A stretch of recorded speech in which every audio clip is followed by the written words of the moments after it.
ৰামধেনু যুগতেই গল্পকাৰ হিচাপে আত্মপ্ৰকাশ কৰিছিল ডক্টৰ লক্ষ্মীনন্দন বৰাই আৰু ৰামধেনু যুগত প্ৰৱেশ কৰি একবিংশ শতিকা পৰ্যন্ত যি কেইগৰাকী সাহিত্যিকে অসমীয়া সাহিত্যত নিজৰ আধিপত্য বিস্তাৰ কৰি গ'ল সেইসকলৰ ভিতৰত অন্যতম আছিল ডক্টৰ লক্ষ্মীনন্দন বৰা।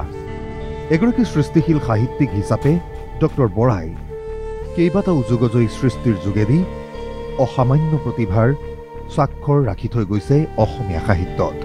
এগৰাকী গল্পকাৰ আৰু ঔপন্যাসিক হিচাপে তেওঁৰ অৱদান আছিল অপৰিসীম। পাতাল ভৈৰৱীৰ পৰা কায়কল্পলৈ,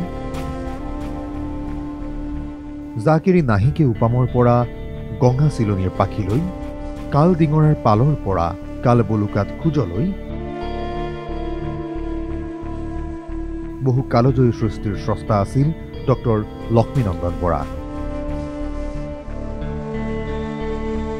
অসম সাহিত্য সভাৰ প্ৰাক্তন সভাপতি, অসম কৃষি বিশ্ববিদ্যালয়ৰ প্ৰাক্তন অধ্যাপক তথা এগৰাকী বতৰ বিজ্ঞানী হিচাপে সকলোৰে মাজত পৰিচিত এইগৰাকী বৰেণ্য সাহিত্যিক সকলোৰে মাজৰ পৰা গুচি গৈছিল 2021 3 জুনত। তেওঁ গুচি যোৱা 3টা বছৰ সম্পূৰ্ণ হ'ল। মৃত্যুবাৰ্ষিকীৰ দিনটোত তেওঁৰ মহানগৰীস্থিত বাসগৃহত শ্ৰদ্ধা জনালে তেওঁৰ পুত্ৰ বোৱাৰীৰ লগতে পৰিয়ালে। পিতৃৰ উমাল সান্নিধ্যৰ কথা সুঁৱৰি পুত্ৰ তথা IIT গুৱাহাটীৰ অধ্যাপক ডক্টৰ স্বৰূপ নন্দন বৰাই ক'লে, দেউতাৰ মৃত্যুৰ দিনটোতে অকল দেউতাক আমি মনত নাৰাখোঁ। এতিয়ালৈকে আমাৰ ভাবেই হোৱা নাই যে দেউতা আমাৰ মাজত নাই। প্ৰতিটো ক্ষণ প্ৰতিটো মুহূৰ্ততে যেন তেখেতে আমাক আশীৰ্বাদ দি আছে। আৰু ঘৰত যেতিয়া আমি থাকোঁ, দেউতা ৰুমলৈ গ'লে দেউতা নাই ভাৱটো হয়, কিন্তু আমাৰ মনে প্ৰাণে গোটেইকেইটাৰে দেউতা সদায় জীৱিত হৈ আছে, মা সদায় জীৱিত হৈ আছে। তেওঁৰ সান্নিধ্যৰ কথা সুঁৱৰি স্মৃতিকাতৰ হৈ পৰিল তেওঁৰ পুত্ৰবধূ। আৰু দেউতাই মানে ইমান উৎসাহ যোগায়, সেইটো মই কেতিয়াও পাহৰিব নোৱাৰোঁ। মানে মই ইয়াত থাকোঁ এতিয়া, কিন্তু দেউতা যে মানে নাই সেই বস্তুটো মানে মোৰ নালাগে। কেতিয়াবা ভাবি লওঁ যে দেউতা ওপৰত আছে, লিখি আছে, এনেকৈ মানে দেউতাৰ লগত আহিয়ে থাকে অনবৰত। হঠাৎ এদিন তেওঁ গুচি গ'ল। তেওঁ গুচি যোৱা 3টা বছৰ সম্পূৰ্ণ হ'ল।